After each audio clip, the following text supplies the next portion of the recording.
I am imported. So I hope we get translation. Can you manage translation? Legends? Can run here in my chest. So, beloveds, bem-vindos. Conhecidos e desconhecidos. Todos bem-vindos. À esquerda e à direita. Só vou contar histórias hoje. Eu prometo só contar histórias que levem a algum tipo de reflexão. Veja, eu estou aqui para apresentar o livro Fragmentos de Transparência. Esse nome, bom, eu sou o Sete Apren, caso você não saiba. Esse livro é uma transcrição, na verdade ele não é escrito por mim.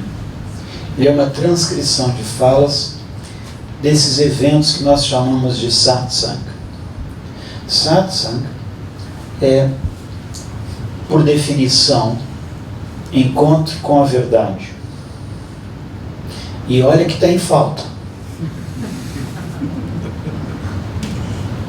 Não, eu tenho que falar só histórias, eu lembrei disso. Não é a história do Brasil, que seria bom, relevante, no atual contexto. Mas, enfim, esse livro é uma compilação dessas falas, agora bem editadinho, com português castiço, praticamente português de Portugal, praticamente. Eu chamei de fragmentos de transparência, porque são aqueles momentos em que você vê algo que você não consegue descrever depois. Você vê uma coisa que não tem descrição, indescritível.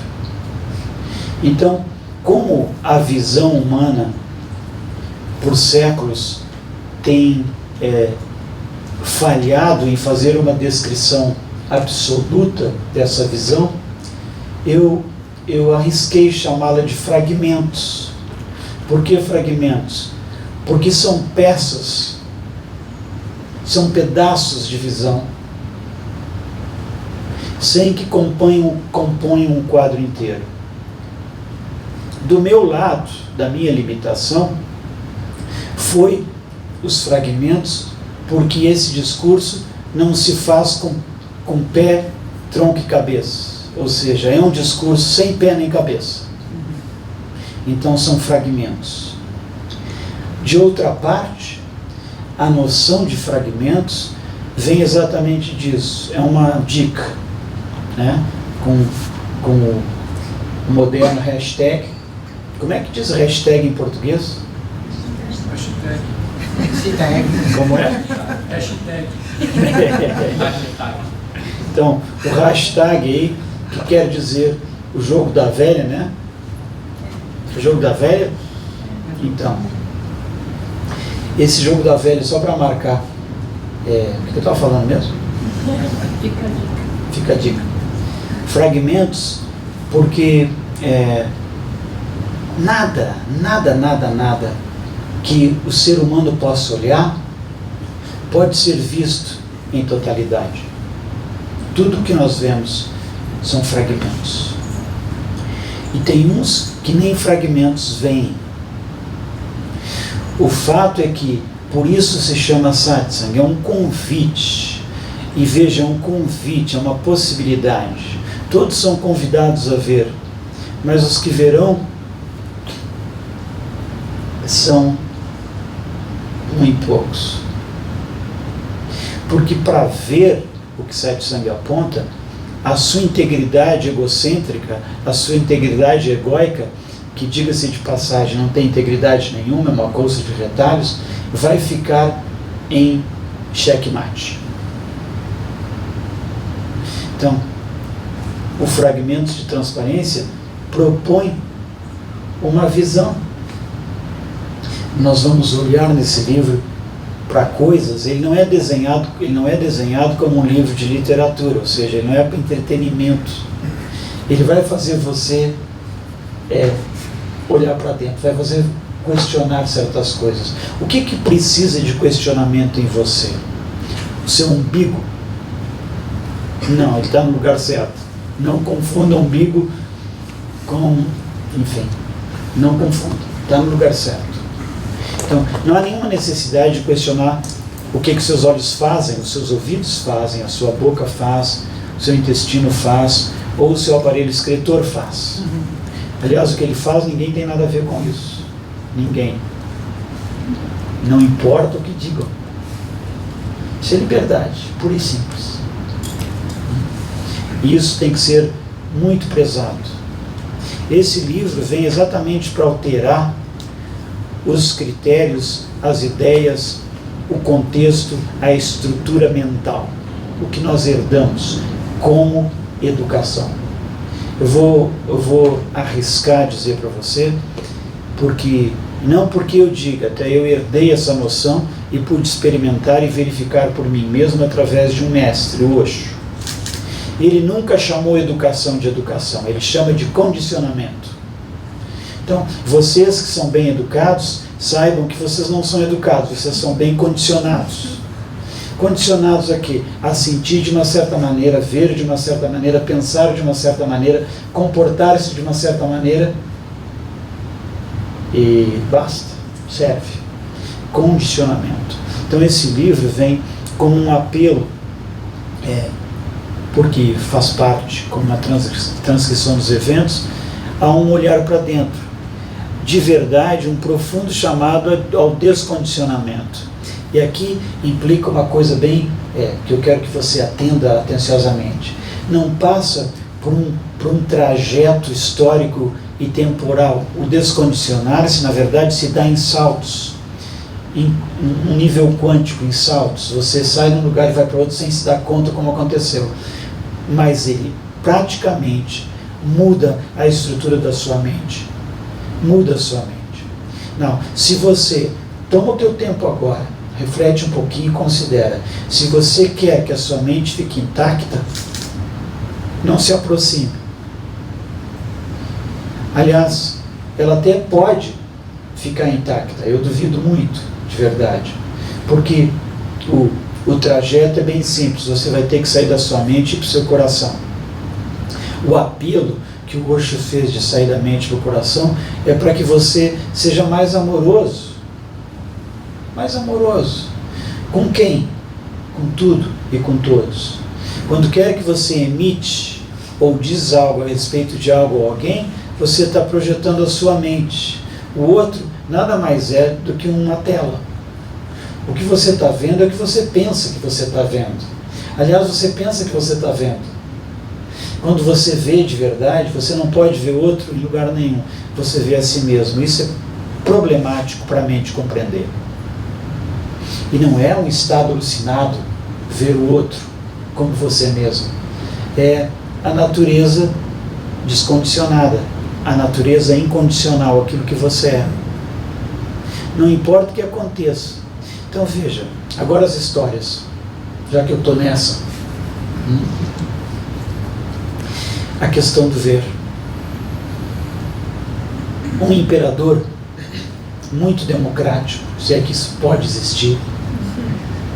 Um imperador no tempo do Buda, 2.500 anos atrás, muito amoroso, muito nobre. Sabe que a palavra nobre quer dizer nobre de coração, bondoso. Bondoso com quem? Com quem merece que você seja bondoso, com quem precisa que você seja bondoso. Ser bondoso com o irmão do imperador não faz nenhum sentido. É difícil ser bondoso com o cara que limpa o cocô dos cavalos. Então a nobreza vem ver esse círculo pendente que nós não vemos por condicionamento. Então esse imperador era muito bondoso e queria ajudar as pessoas. Queria ajudar, queria mudar as coisas. Ele discutia com o Buda que se as pessoas ouvirem, se elas receberem de uma forma direta e concreta, elas vão acordar. E Buda dizia, não é bem assim. Ele dizia, claro que é. É só as pessoas terem a oportunidade, elas vão acordar. E Buda dizia, não é bem assim. Ele disse, se nós fizermos alguma coisa, eles vão acordar. E Buda dizia, não é bem assim. A discussão estava insolúvel. Até que o imperador fez uma proposta. Ele disse, vamos pegar, eu conheço... Não, Buda fez a proposta, desculpe, para provar o ponto. Ele disse, tem um mendigo que ele mendiga desde pequenininho, ou seja, ele é condicionado a ser um mendigo. E todo dia ele vai mendigar no centro da cidade, volta para a periferia, e quando ele volta para casa ele passa por uma ponte estreita. Praticamente só cabem duas pessoas, uma que vai e outra que vem. Esse mendigo todos os dias passa nessa ponte.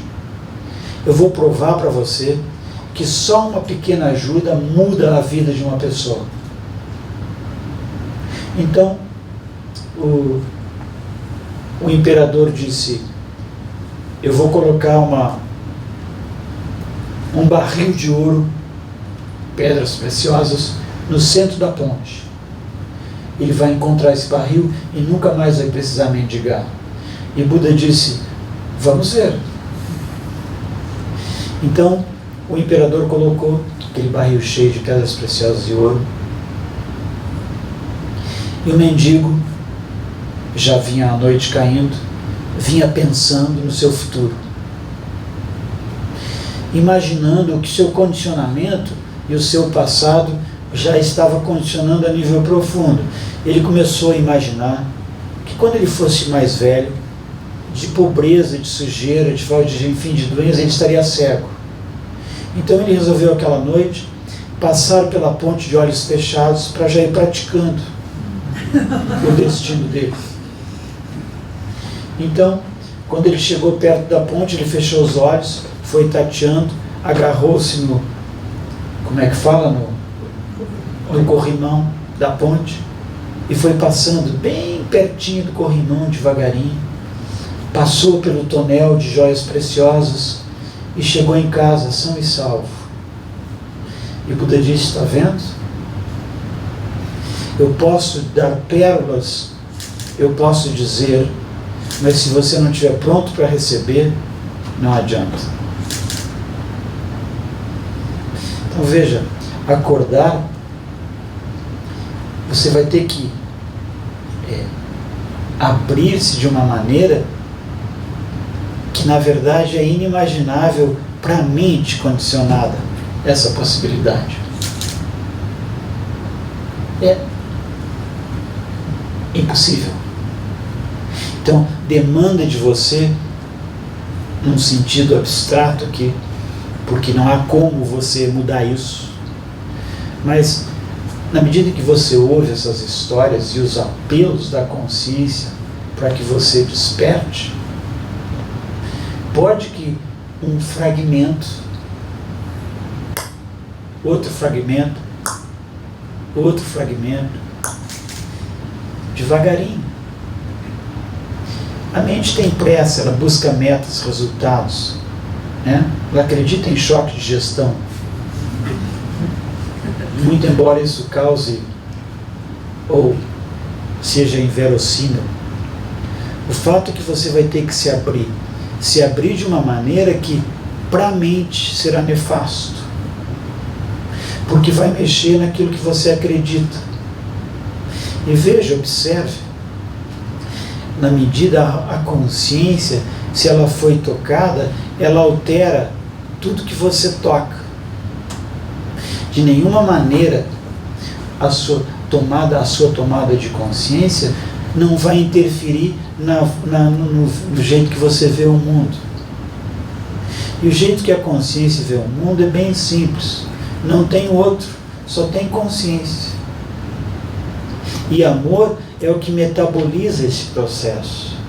Se não há amorosidade, se não há compaixão, se não há compreensão desinteressada, você não está vibrando na consciência, você está vibrando no seu ego. Porque seu ego acredita. E a sua consciência não acredita. Ela não acredita. Porque acreditar é uma invenção, digamos assim, mental, para substituir o ver da consciência, que é insubstituível. Se este homem estivesse vendo, ele não atravessaria, ele teria uma intuição e ele veria o tonel, mas ele não estava vibrando suficientemente ressonante com a consciência, porque o Buda estava lá atrás das árvores, das folhagens, com o imperador para ver o que ia acontecer. E esse cabra nem conseguiu vibrar com Buda. Estou falando de Buda, não só te aprendo coisa parecida. Então veja, essa vibração você vai ter que se acalmar. O convite de verdade de Satsang é que você pare de pensar, pare de julgar, pare de acreditar por alguns momentos, segundos, e encontre a sua natividade, aquilo que é natural, aquilo que já está silencioso, aquilo que é você. Decorrência disso é que você estenda esse quem sou eu para quem é o outro. Se eu olho para você, quem eu vejo? Se eu olho para um cão, os olhos do cão, quem eu vejo? Ou o que eu vejo? Se eu olho para um negro, me permitem dizer isso, não tem nenhum aqui dentro? Ora que merda, hein? Também no Iguatemi, né? Quem foi o cabeça louca que fez isso? Se você olha no olho de um negro, o que você vê? No olho do índio, o que você vê? No olho de um trabalhador que limpa suas fraldas, o que você vê? O que você vê? E aí você vai ter que ter muita coragem, porque você vai chorar. Se você não chorar é porque você não tocou no seu coração ainda, você está vibrando na sua mente. E a sua mente tem interesses super escusos. Escusos com S e escusos com Z, se é que existe. Com Z não, com X. Ver é profundamente transformador.